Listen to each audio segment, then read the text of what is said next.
Hello student, welcome to exam B. हमारी DI and caselet DI की series चल रही थी। आज उसी सीरीज में हम एक डीआई डिस्कस करेंगे। लास्ट वीडियो में हमने एक केसले डीआई डिस्कस की थी और आज के सीरीज में अगर हम देखेंगे तो केडीआई यानी डाटा इंटरप्रिटेशन देखेंगे। हमें जो आज के डीआई हम डिस्कस कर रहे हैं क्लियरली विजिबल हो रहा है कि इसमें टू टाइप्स के ग्राफ हैं। First graph is pie chart and second is a table graph. ठीक है, डीआई में जब भी हमारे पास जो ग्राफ रिप्रेजेंट होता है वो पाई चार्ट हो, चाहे दोनों के दोनों ग्राफ हमारे पास के कौन से हो पाई चार्ट या दोनों में से एक पाई चार्ट हो, ठीक है, तो 90% चांसेस इस चीज के होते हैं कि जो हमें डाटा दिया गया है ना वो इनडायरेक्ट फॉर्म में। रीजन पाई चार्ट में जो हमें डिस्ट्रीब्यूशन डिवाइड करके दिया होता है वो in terms of degree and in terms of percentage होता है।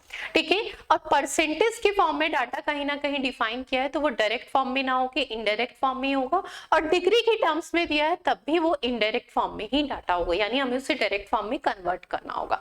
तो देखते हैं आज के डीआई में हमें किस टाइप का डाटा दिया गया है। तो first is a pie chart show the percentage distribution of bank accounts in 4 different of banks. Total number of bank accounts in the four banks is 3200। हमें क्या दिया गया है कि टोटल जो 4 बैंक्स में अकाउंट है ना वो कितने हैं, तो वो कितने बैंक अकाउंट हैं, तो वो कितने दिए गए हैं 3200 दिए गए। ठीक है, तो उसकी वैल्यू हमें कितनी दी गई है 3200।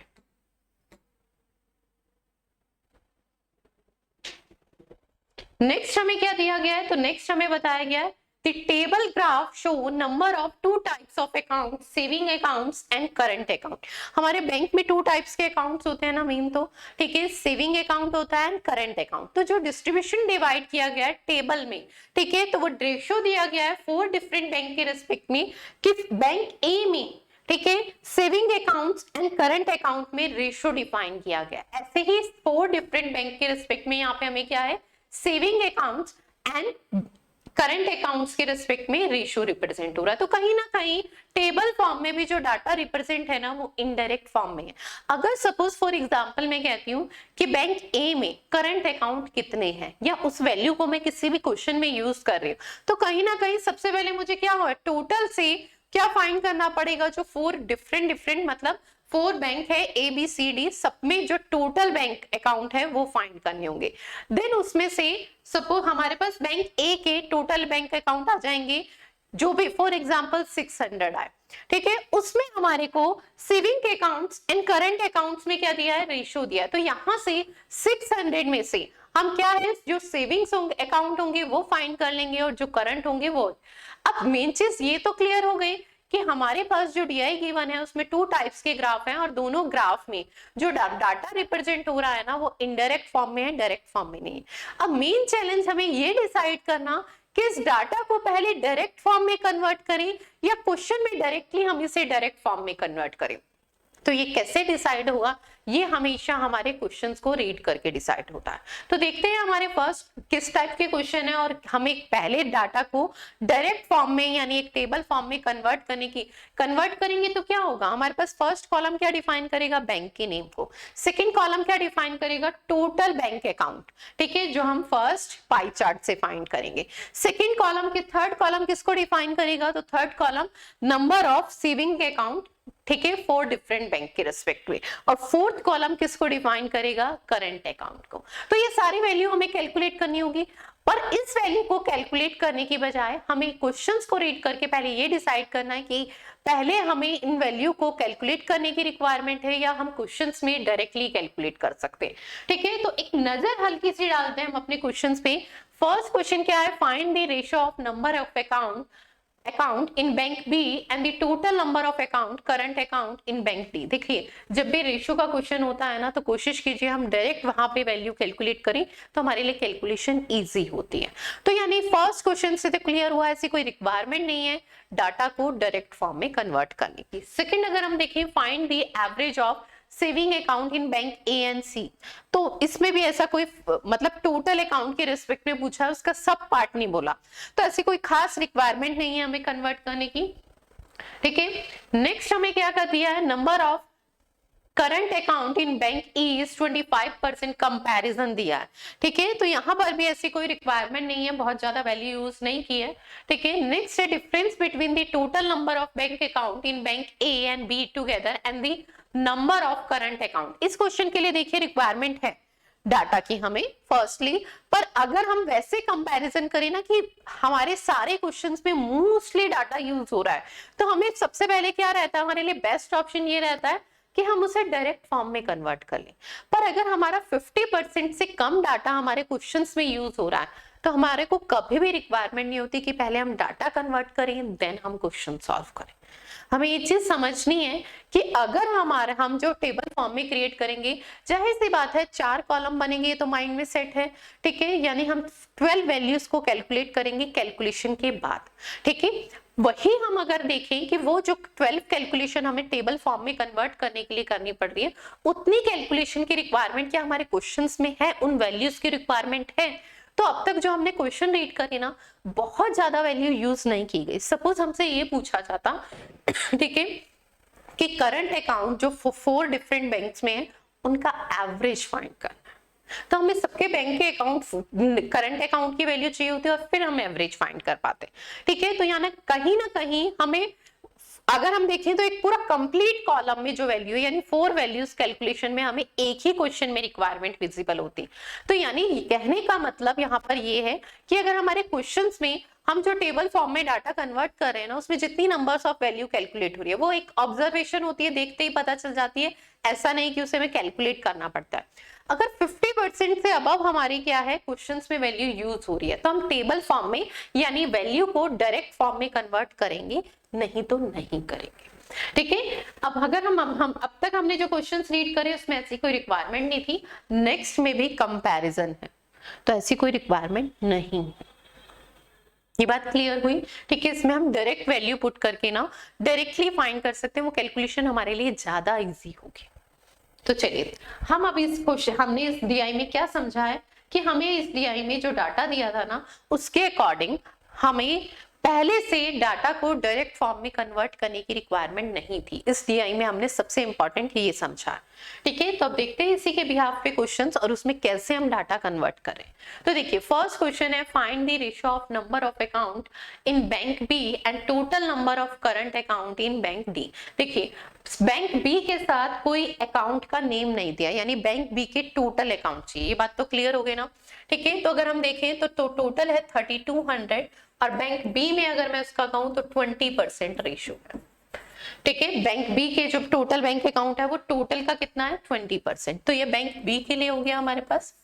बैंक डी के लिए हमें करंट अकाउंट की जरूरत है, ठीक है। तो पहले तो 3200 का बैंक डी में, ठीक है, टोटल बैंक डी में अगर हम बात करें टोटल अकाउंट कितने हैं तो 30% है, तो 3200 का 30%। देन अगर हम बात अगेन करें, हमें क्या फाइंड करना है इसमें करंट अकाउंट, ठीक है। तो करंट अकाउंट की वैल्यू कितनी है 3:5, टोटल इज 5 एंड उसमें से करंट अकाउंट की वैल्यू कितनी है 3/5।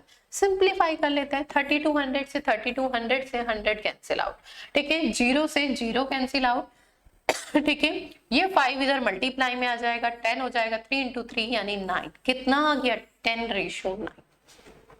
और इसी में एक चीज समझना, इस वैल्यू को सपोज मैं कैलकुलेट करती, जो भी वैल्यू आती 640 720 समथिंग कुछ भी, यहाँ पे भी हम इस वैल्यू को कैलकुलेट करते पहले, ठीक है। जो भी वैल्यू आती फिर हम अगेन यहाँ पर जब रेशो में पुट करते, फिर उसे अगेन मिनिमाइज करते, ठीक है। रेशो में हमेशा हम डायरेक्ट ही वैल्यू को पुट कर दें। तो देखिए जो कॉमन वैल्यू है टोटल में से फाइंड कर रहे हैं ना, परसेंटेज फाइंड कर रहे हैं, तो बेस में 100 होगा तो वो तो अपने आप दोनों के रेस्पेक्ट में कैंसिल आउट हो जाएगा, कुछ भी कैलकुलेशन नहीं रहेगी हमारे पास, सिर्फ न्यूमरेटर की वैल्यू जो परसेंटेज में उनका सब पार्ट है, सिर्फ वो वैल्यू आपको आपके सामने है। अगर मैं देखूं ये 3200 इसमें भी कॉमन था, 32 इसमें भी, ठीक है।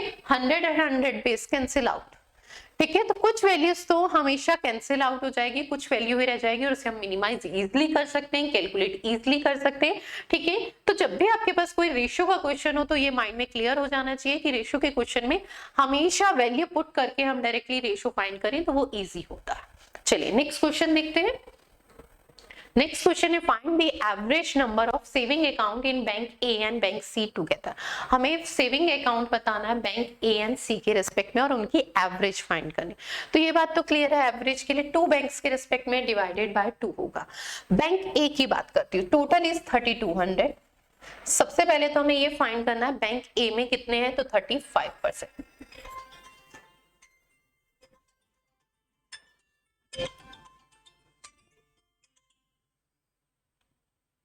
ठीक है, तो कितना हो गया हमारा 32%।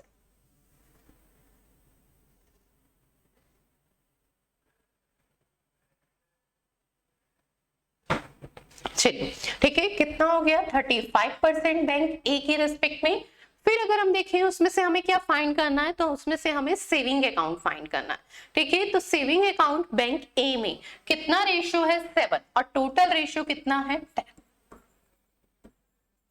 ठीक है, ऐसे ही बैंक बी के लिए अगर हम बात करते हैं, बैंक सी के लिए, ठीक है, बैंक सी के लिए टोटल इज 3200 एंड बैंक सी में टोटल अकाउंट कितने परसेंट है, तो कितने हैं हमारे पास 15%। तो हम इसका क्या फाइंड कर लेंगे 15%।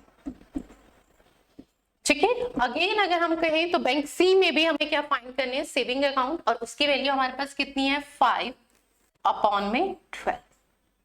ठीक है, इसे जो वैल्यू हमारी कैलकुलेट हो रही है उसे सिंप्लीफाई कर लेते हैं। देखिए 100 00 से 00 कैंसिल।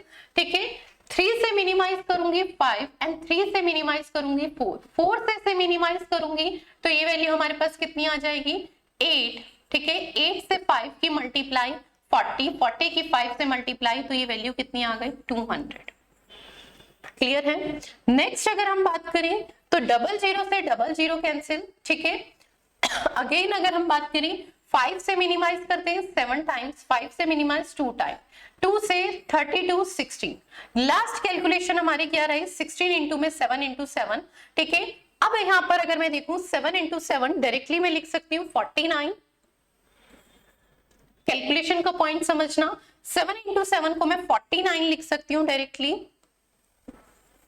ठीक है, एंड 16 एवरेज फाइंड करके मैं वैल्यू को लिख रही हूँ। रीजन समझिएगा, डिवाइडेड बाय 2 है ना, यहां मुझे 16 इंटू 49 करना होगा तो कैलकुलेट करना टफ है। ठीक है, तो मैं पहले ही यहां उसे एवरेज के कॉन्सेप्ट में मिनिमाइज कर देती हूँ, तो 8 इंटू में 49 और इसकी एवरेज अलग से तो ये 100 आ जाएगा।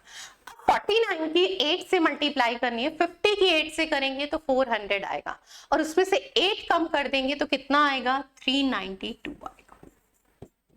ठीक है, तो हमारे पास एवरेज कितनी आ जाएगी 492।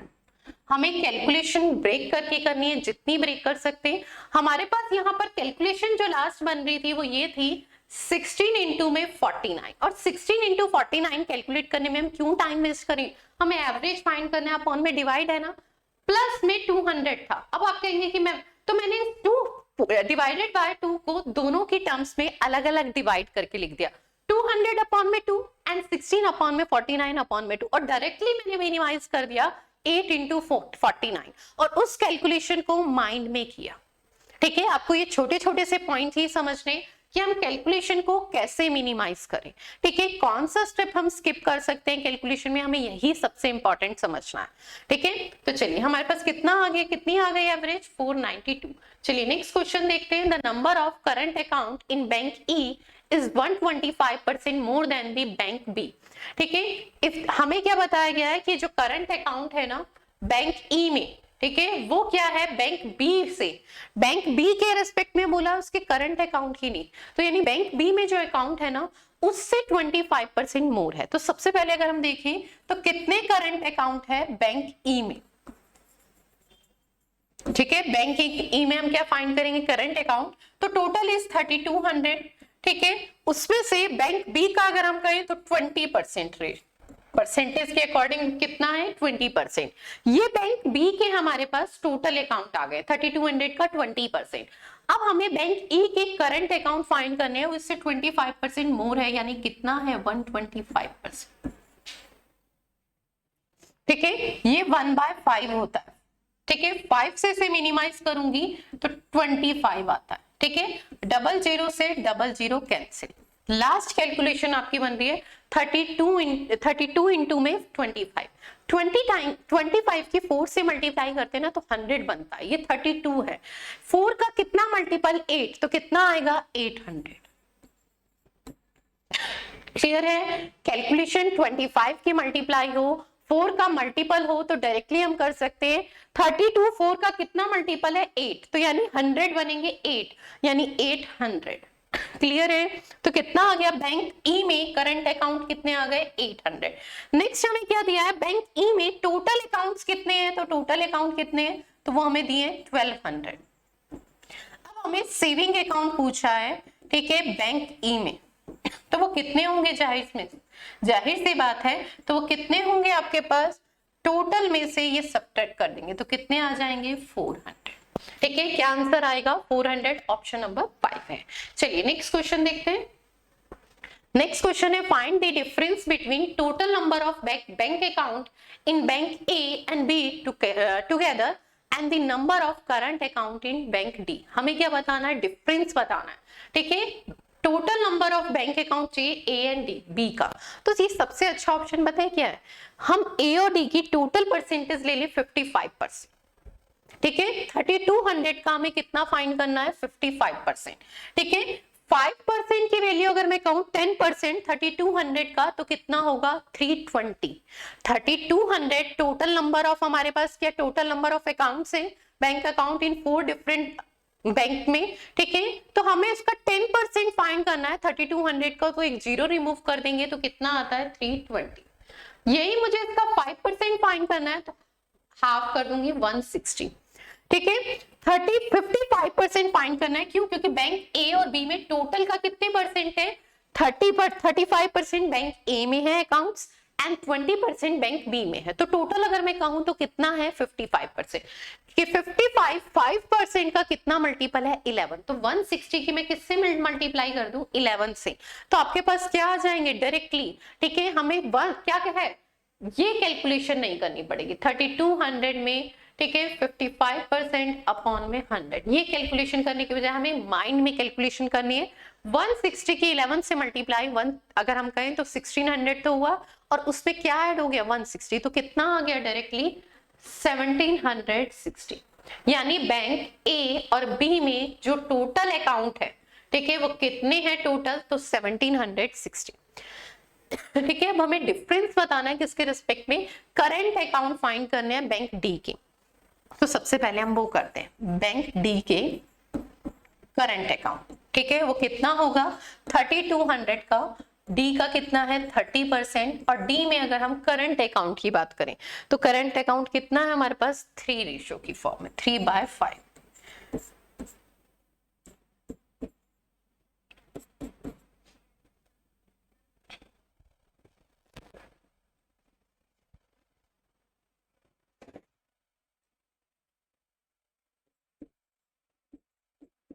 कितना आ जाएगा 576। ठीक है, बैंक डी में हमारे पास अकाउंट किस करंट अकाउंट कितने आ गए 576। डिफरेंस करना है, डिफरेंस कर देंगे, डिफरेंस हमारे पास पता है ये कितना आएगा, इससे सब्ट्रैक्ट करेंगे तो हमारे पास वैल्यू आ जाएगी 1184। ठीक है, सब्ट्रैक्ट करेंगे तो 1144 कैसे, देखिए आपके सामने है। अगर मैं 60 में से 76 सब्ट्रैक्ट करूंगी ना तो 60 में से 60 हो सकता है, फिर 100 में से रिमेनिंग जो 16 एक्स्ट्रा है ना वो रिमूव होगा। ठीक है, तो लास्ट की जो वैल्यू होगी ना वो 84 होगी, 100 में से 16 कम, तो कितना है 84, किसी भी टर्म्स में नहीं है, सिर्फ एक सिंगल में है, तो मैंने आगे की वैल्यू कैलकुलेट ही नहीं की, डायरेक्ट लिख लिया। आपको ये पॉइंट बहुत छोटा सा है, समझना है। 1760 में से 576 रिमूव करना था मुझे। ठीक है, 60 है इसके पास, 1700 से कितना एक्स्ट्रा है 60, यहाँ पे 500 से कितना एक्स्ट्रा है 76।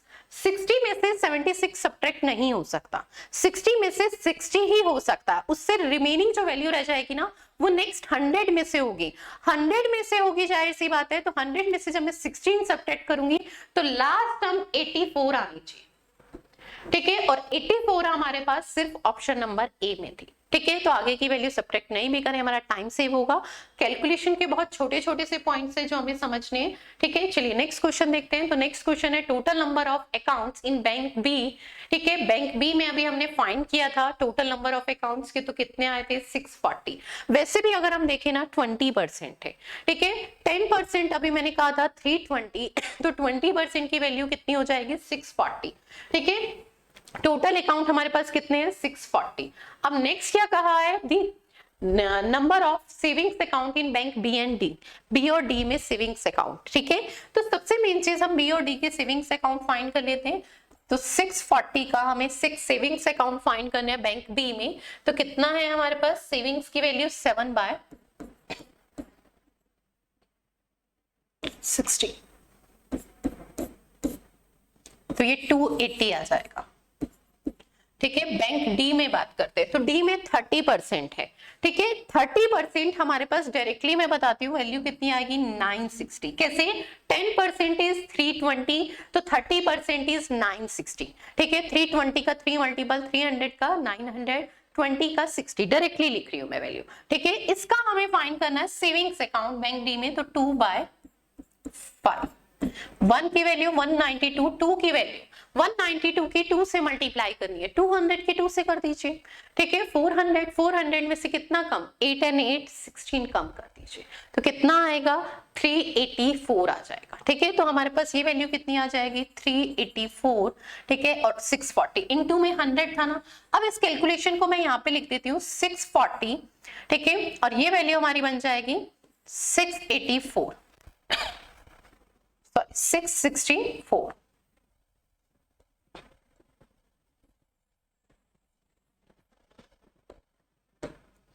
664 इंटू में 100। अब इस कैलकुलेशन में बहुत ही इंपॉर्टेंट पॉइंट समझना, वो क्या, अपॉन में अगर मैं कहूँ ये 600 की टर्म्स है, दोनों का डिफरेंस कितना है, तो दोनों का डिफरेंस इज 24। ठीक है, अप्रोक्सीमेशन से हमें पता चल रहा है 640 ऊपर है, तो 90% से प्लस वैल्यू होगी और 90 से 100 के बीच में होगी, क्योंकि बहुत माइनर सा डिफरेंस है, और 95 प्लस ही विजिबल हो रही है वैसे तो। ठीक है, कि 95 प्लस समथिंग होगा, पर एक्यूरेट क्या होगा 96 भी है, 94 भी है, 95 भी है, 97 भी। Difference is 24। ठीक है, और बेस में क्या है 6। ठीक है, 6 से इसे डिवाइड करती हूँ तो कितना है 4 टाइम्स, यानी 100 में से हम क्या रिमूव कर दे 4%, तो 96% वाला इसका आंसर होगा ना, यानी 96.38। ठीक है, जब भी आपके पास अप्रोक्सीमेशन की कैलकुलेशन होती है तो हमेशा डिफरेंस और बेस के रिस्पेक्ट में हम उसे डिवाइड करके देख लेते हैं और उसमें से वो वैल्यू डिडक्ट कर देते हैं। ठीक है, तो हमारा आंसर कितना आ गया 96% आ गया। चलिए, थैंक यू सो मच, मिलते हैं फिर इसी एक सीरीज में एक और DI के साथ। ठीक है, हम DI को वीडियो को लाइक एंड शेयर जरूर कीजिए।